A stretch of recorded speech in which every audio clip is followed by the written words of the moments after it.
Breaking news చూస్తున్నాం. Trump కి big shock ఇచ్చే యోచనలో ఇండియా ఉందని తెలుస్తుంది. రష్యాకు వెళ్లారు national security advisor Ajit Doval. అమెరికాతో సంబంధాలు బలహీనపడుతున్న వేళ ఉత్కంఠం రేపుతుంది దోవల్ రష్యా పర్యటన. ఇప్పటికే పుతిన్తో అజిత్ దోవల్ అయ్యారు. అమెరికా టారిఫ్ల వార్నింగ్ పై పుతిన్తో చర్చలు కూడా ఆయన జరుపుతున్నట్టు మనకు తెలుస్తుంది. రష్యా నుంచి ఇండియాకి ఇంధనాన్ని కొనడానికి కూడా సమావేశంలో చర్చించే అవకాశం ఉన్నట్టు తెలుస్తుంది. సహించలేకపోతున్నాడే డొనాల్డ్ ట్రంప్, ఈ విషయాన్ని సహించలేకపోతున్నాడు. ఒక పక్కన మనం చూసుకుంటే కనుక అమెరికా నుంచి ఏదైతే F-35 ఫిఫ్త్ 4.5 జనరేషన్కి సంబంధించిన ఫైటర్ జెట్స్ని మనం కొనట్లేదనే ఒక డెసిషన్ మనం రీసెంట్ టైమ్స్లో ఇండియా ప్రభుత్వం తీసుకుంది. ఆ డెసిషన్ తీసుకున్న తర్వాత రష్యాకి సంబంధించిన సుఖోయ్ 57 ఫైటర్ జెట్స్ కొనే ఆలోచనలో మన భారతదేశ ప్రభుత్వం ఉన్నందున ట్రంప్ దీన్ని జీర్ణించుకోలేకపోతున్నాడు. ఒక పక్కన రష్యా నుంచి మనం ఇంధనం తీసుకుంటున్నాం, ఒక పక్కన రష్యా నుంచి S-400 సంబంధించిన మిసైల్ సిస్టమ్స్ని తీసుకుంటున్నాం, అలాగే సుఖోయ్ 57 ఫైటర్ జెట్స్ని కూడా కొనే ఆలోచనలో ఉన్నాం. అమెరికాతోని మనం పెద్దగా కొనుగోలు చేయట్లేదు. ఏ రకమైన వస్తువులైనా కానీ, యుద్ధానికి సంబంధించిన వెపన్స్ అయినా కానీ, ఫైటర్ జెట్స్ కానీ ఇవన్నీ ఏం కొనుగోలు చేయట్లేదు.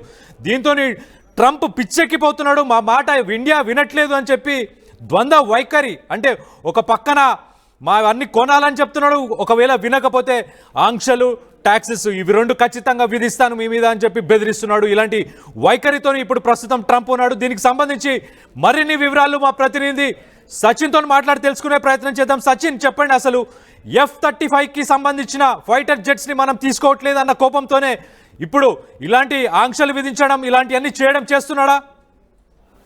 రైట్, ఇటు ట్రంప్ విషయం గురించి మాట్లాడుకున్న సందర్భంలో మరీ ముఖ్యంగా వ్యూహాత్మకంగా కాదు కానీ ఆచితూచి వ్యవహరించాల్సిన ట్రంప్ ఇప్పుడు అనవసరంగా బురదలో కాలు పెట్టాడనేది చెప్పుకోవాలి. ఎందుకంటే తనకి సంబంధమైన విషయాల్లో జోక్యం చేసుకొని ప్రస్తుతం పరువు పోగొట్టుకుంటున్నాడని చెప్పుకోవచ్చు. సో ఈ క్రమంలోని ఆయన మాట్లాడుతున్న మాటలుగా చేస్తున్న చేష్టలు కావచ్చు అర్థమవుతుంది. బట్ ఇప్పుడు ఇంట్రెస్టింగ్గా national security advisor Ajit Doval అక్కడికి వెళ్ళడం, మరీ ముఖ్యంగా ఇప్పుడు రష్యాకు వెళ్ళడం చాలా ఇంట్రెస్టింగ్ పరిణామం కింద చెప్పుకోవాలి. ఆయన పర్యటన కూడా దాదాపుగా ఖరారైనట్టుగా తెలుస్తోంది.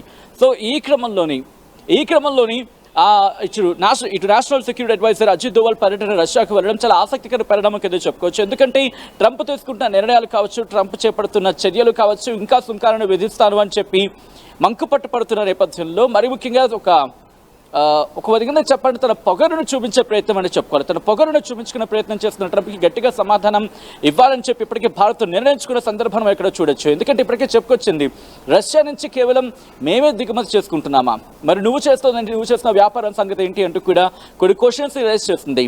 మరి ముఖ్యంగా యురేనియం కావచ్చు, ఇలా కొన్ని దిగుమతులు రష్యా నుంచి అమెరికా చేసుకుంటున్న సందర్భం. సో ఈ క్రమంలోని కొన్ని కీలక అంశాలకు సంబంధించి ప్రశ్నించిందనే చెప్పుకోవాలి. సో ఇప్పుడు రష్యాకి పర్యటనకు national security advisor Ajit Doval వెళ్ళడం ఇంట్రెస్టింగ్ పరిణామం కింద చెప్పుకోవాలి. ఎందుకంటే సాధారణంగా ఇటువంటి ఇష్యూస్ వచ్చినప్పుడు విదేశాంగ మంత్రులు వెళ్తూ ఉంటారు. అంటే ఒక దేశం ఇంకో దేశానికి మధ్య ఇష్యూస్ వచ్చినప్పుడు ఇటు ఫారెన్ సెక్రటరీసో లేకపోతే ఫారెన్ మినిస్టర్స్ ఈ స్థాయిలో వ్యక్తులు వెళ్తూ ఉంటారు. లేకపోతే ఒకవేళ ఇంకా పీక్స్కి వెళ్ళే సందర్భంలో ప్రధానమంత్రి స్థాయిలో వ్యక్తులు వెళ్ళినప్పుడు అక్కడ బిజినెస్కి సంబంధించి మాట్లాడుకుంటున్న సిచ్యువేషన్స్ ఉంటూ ఉంటాయి. అంటే ఒకవేళ business at the same time national సెక్యూరిటీకి సంబంధించి నేషనల్ సెక్యూరిటీ అంశం వచ్చినప్పుడు చాలా తక్కువగా వెళ్ళే సందర్భం. దాదాపుగా ప్రధానమంత్రి స్థాయి వ్యక్తులు కావచ్చు, లేకపోతే రాష్ట్రపతి స్థాయిలో వ్యక్తుల చర్చలు వచ్చినప్పుడు మరి ముఖ్యంగా ఈ వర్తక వాణిజ్యం కావచ్చు, వీటి గురించి చర్చ ఉంటూ ఉంటుంది. అఫ్ కోర్స్ నేషనల్ సెక్యూరిటీ అనేది కీ రోల్ ప్లే చేస్తూ ఉంటుంది. బట్ ఇప్పుడు ఇండివిజువల్గా అంటే కేవలం నేషనల్ సెక్యూరిటీ అడ్వైజర్ స్థాయిలో అజిత్ దోవాల్ పర్యటనకు ప్రాధాన్యత సంతరించిందని చెప్పుకోవాలి. ఎందుకంటే నేను కొన్ని అంశాలను ఇక్కడ ప్రస్తావించే ప్రయత్నం చేస్తాను కళ్యాణ్. ఎందుకంటే ఇటు గత కొద్ది రోజులుగా ఇప్పటికీ I think the second or third time అనుకోవాలి ఈ ఏడాది అజిత్ దోవాల్ పర్యటన. మరి ముఖ్యంగా మోదీతో వెళ్ళిన సందర్భాన్ని చూసాం, అంతకన్నా ముందు ఒకసారి వెళ్ళిన సందర్భాన్ని చూసాం. ఇప్పుడు ఈ బ్యాక్ టు బ్యాక్ పర్యటనలో నేపథ్యం గురించి మాట్లాడుకుంటే రష్యాతో సంబంధాన్ని మరింత అంటే ద్వైపాక్షికంగా మరింత రెండు దేశాల మధ్య సంబంధాన్ని మరింత దృఢం చేసేందుకు భారత్ ప్రయత్నం చేస్తుంది అనుకోవడంలో ఎటువంటి అతిశక్తి లేదని చెప్పుకోవాలి. రిమెంబర్, ఎప్పుడైతే ఆంక్షలు విధించింది అంటే 2022లో యుక్రెయిన్ యుద్ధం స్టార్ట్ అయింది, అప్పటి నుంచి ఆంక్షలు ఉన్నప్పటికీ కూడా మనం కొనుగోలు చేసిన అంశానికి సంబంధించి మాట్లాడుకుంటే యుక్రెయిన్ రష్యా యుద్ధం జరిగిన తర్వాత రష్యా నుంచి మనం మరి ముఖ్యంగా 2024-2025 ఆ ఫినాన్షియల్ ఇయర్కి సంబంధించి మనం రష్యా నుంచి 87.4 మెట్రిక్ టన్నుల ముడి చమురుని మనం దిగుమతి చేసుకోవడం జరిగింది. ఒక విధంగా చెప్పాలంటే ఇది మన భారతదేశం చమురు దిగుమతుల్లో ఏకంగా 36%, చమురు దిగుమతుల్లోనే 36%. అయితే దీని మీద ప్రధానంగా ఏడుస్తోంది. కానీ ఇక్కడ అర్థం కాని విషయం ఏంటంటే ఇటు అమెరికా కావచ్చు లేకపోతే యూరోపియన్ యూనియన్స్కి సంబంధించి కావచ్చు వినిపించిన ప్రధానమైన మాట అంటే ఇక్కడ ఇవి పట్టించుకోవటం లేదా. రిమెంబర్ ఎందుకు నేను మాట అంటున్నా అంటే ఇదే యూరోపియన్ కంట్రీస్కి సంబంధించి మాట్లాడుకునే క్రమంలో మన నుంచి ఈ ముడి చమురుని తీసుకొని అక్కడ వాళ్ళకి మళ్ళీ అమ్మిన పరిస్థితి అని చెప్పుకోవాలి, ఒక వాడుక భాషలో చెప్పాలంటే. సో ఈ క్రమంలో ఇదే యూరోపియన్ యూనియన్ కావచ్చు లేకపోతే యూకే కావచ్చు వీళ్ళందరూ కూడా ఎందుకు చెప్పట్లేదు అంటే అప్పటికి వాళ్ళ మీద ఆంక్షలు వేసిన తర్వాత వాళ్ళు అమెరికాతో మాట్లాడుకునే సందర్భంలో అమెరికాతో మాట్లాడుకుని కాస్త వాటిని తగ్గించుకునే ప్రయత్నం చేశారు. అంటే వాళ్ళకు ఒక న్యాయం, ఇటు భారత్కు ఒక న్యాయం. ఇక్కడ 2-3 ప్రధానమైన అంశాలు మీరు అన్నారు ఇందాకలా, ఎందుకు ట్రంప్ మన మీద ఇంత బెట్టు చేస్తానని చెప్పి. ఒక కారణం కాదు, 2 కారణాలు కాదు, చాలా కారణాలు ఉన్నాయని చెప్పుకోవాలి.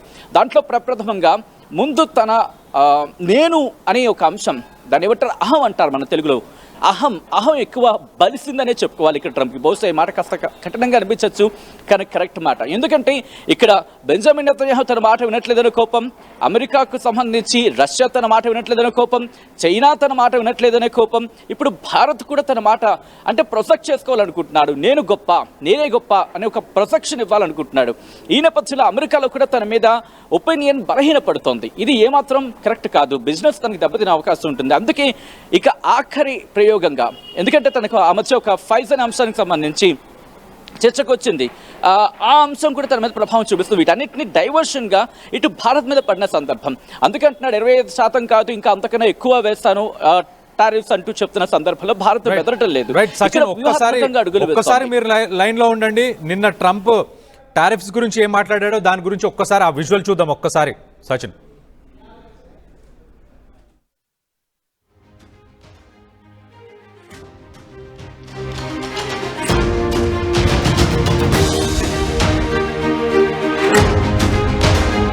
about India, they're the highest tariff nation. They have the highest tariff of anybody. We do very, very little business with India because their tariffs are so high. So India has not been a good trading partner because they do a lot of business with us, but we don't do business with them. So we settled on 25%, but I think I'm going to raise that very substantially over the next 24 hours because they're buying Russian oil, they're fueling the war machine, and if they're going to do that, then I'm not going to be happy.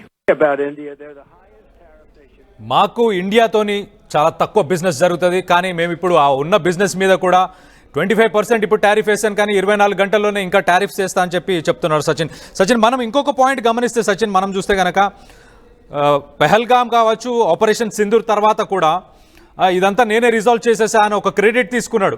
Credit తీసుకున్న తర్వాత మళ్ళీ ఏం చేశాడు, పాకిస్తాన్కి సంబంధించిన army చీఫ్ని తన దగ్గరికి పిలుచుకొని తనతో మీటింగ్ పెట్టి, అంటే ఒక పక్కన మనకు సపోర్ట్ చేస్తున్నా అని చెప్పుకొచ్చి నేనే రిజాల్వ్ చేసిన, నేనే ప్రపంచ శాంతి దూతనని ఒక పక్కన చెప్పుకుంటూనే మళ్ళీ వాళ్ళని పిలుస్తాడు, వాళ్ళతో మళ్ళీ బిజినెస్ చేద్దాం, మీ దగ్గర పెట్రోల్ వస్తుంది కాబట్టి నేను పెట్రోలియం కంపెనీస్ని పెడతాను అని చెప్పి, అంటే ద్వంద్వ వైఖరి ఏదైతే ట్రంప్ ఇండియాపై చూపిస్తున్నాడో అదే వైఖరి ఇప్పుడు ఇండియా కూడా ట్రంప్కి అదే సమాధానం, అంటే అదే సమాధానాన్ని ట్రంప్కి కూడా ఇచ్చే అవకాశం ఇచ్చేలాగా చేస్తుంది కదా. ఒక రాగా మనం చూసుకుంటే కనుక ఇప్పుడు రష్యాతోని చమురు వాణిజ్యాన్ని అలానే కొనసాగిస్తూ, అలాగే వాళ్ళ దగ్గర నుంచి S-400 ఏదైతే మిసైల్ సిస్టమ్ కావచ్చు, అలాగే సుఖోయ్ 52 సుఖోయ్కి సంబంధించి ఫైటర్ జెట్స్ కొనడం కానీ, ఇవన్నీ అంటే రిలేషన్స్ మేము మెయింటైన్ చేస్తాము, మేము కూడా ఇలానే గుడ్ టర్మ్స్లోనే ఉంటాను, నీకు నీ ఎనిమి మాకు ఎనిమి కావాల్సిన అవసరం లేదు అన్న వైఖరిని ఇండియా కూడా చాలా క్లియర్గా ఈ విజిట్తోని, ఈ స్టేట్మెంట్ చాలా క్లియర్గా ముందుకు తీసుకెళ్తుందా సచిన్? రైట్, మీరు అన్నదానికి ఒక సమాధానం చెప్పే ప్రయత్నం చేస్తాను. Of course this has to be a good reply for the Trump. He has to give a reply. ఇదే క్వశ్చన్ అడిగింది ఇటు కొంతమంది మన జర్నలిస్టులు ట్రంప్ని అడిగిన పరిస్థితి ఏమని, మీరు రష్యా నుంచి కొనుగోలు చేస్తున్నారు కదా, మరి దానికి సంబంధించి ఏంటంటే ఐ డోంట్ నో అన్నాడు. What this answer he must answer for that. ఏమంటున్నాడు, మీరు ఇందాక ఒక బైట్ ప్లే చేయడం జరిగింది, మనం ఒక బైట్ ప్లే చేసినప్పుడు ఇండియా రష్యా నుంచి ఎక్కువ ఆయిల్ని దిగుమతి చేసుకుంటోంది, ఈ యుద్ధాన్ని ఇంకా ఫ్యూలింగ్ చేస్తోంది, దీనికి ఇంకా ఆజ్యం పోస్తుందని అర్థం వచ్చేలా మాట్లాడాడు. So Trump has to answer few questions that as an India journalist we are questioning you has to answer. ఆ క్వశ్చన్ ఏదో ఒకసారి చెప్పే ప్రయత్నం చేస్తాను. ట్రంప్ సమాధానం చెప్పాల్సింది.